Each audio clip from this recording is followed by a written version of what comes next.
I want to begin today's briefing by addressing the horrific shooting that took place yesterday at the Annunciation Catholic Church in Minneapolis, Minnesota, where a deranged shooter opened fire during morning mass, killing an innocent 8-year-old and 10-year-old.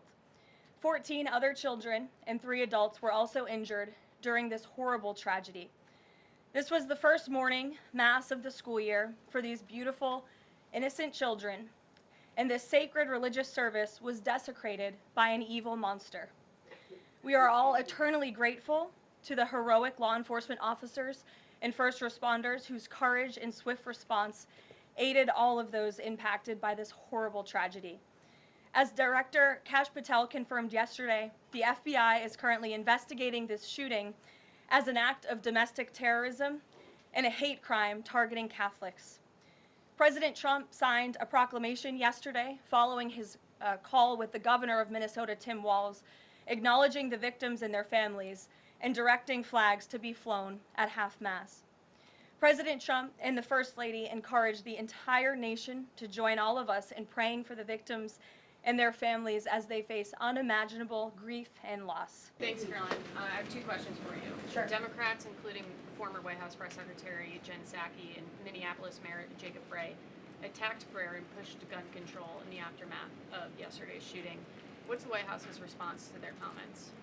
Yes, I saw the comments of my predecessor, Ms. Psaki, and frankly, I think they're incredibly insensitive and disrespectful to the tens of millions of Americans of faith across this country who believe in the power of prayer, who believe that prayer works, and who believe that in a time of mourning like this, when beautiful young children were killed while praying in a church, it's utterly disrespectful to deride the power of prayer in this country, and it's disrespectful to the millions of Americans of faith.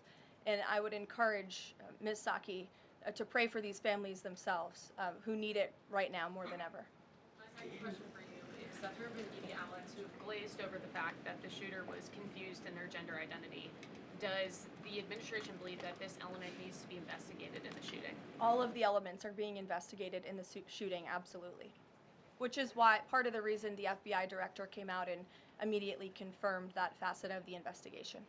Thank you, Karoline. 2 questions on the shooting. What's the administration's message to some concerned parents across the country who might be now worried about their kids' safety in light of the latest incident?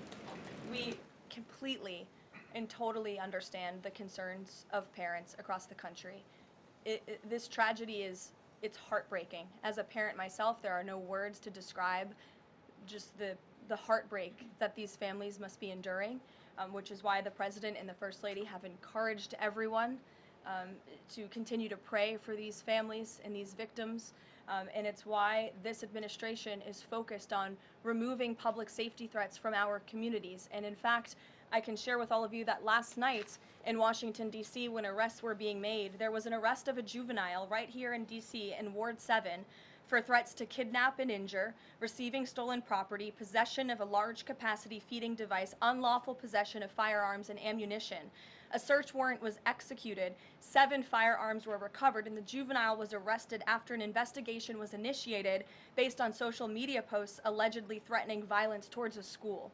So this was a juvenile who was a risk to not just himself, but the community here in Washington, and he was removed from the community last night because of the law enforcement efforts of this administration. And I would also point to the statement of our wonderful First Lady that she released yesterday. She wrote, "The tragic mass killing in Minnesota illuminates the need for preemptive intervention in identifying school shooters. Early warning signs are often evident, with many individuals exhibiting concerning behaviors and making violent threats online prior to their actions.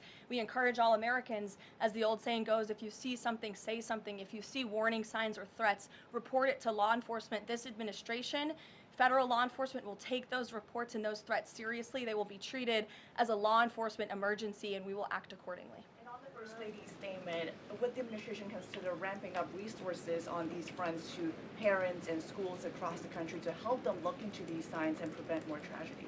It's a very fair question, Iris. As for any potential future policy decisions or funding questions, it's just been over 24 hours since this tragedy occurred. Right now we're focused on the FBI and their investigation and uncovering all the facts, and we'll leave those very important policy discussions to another day.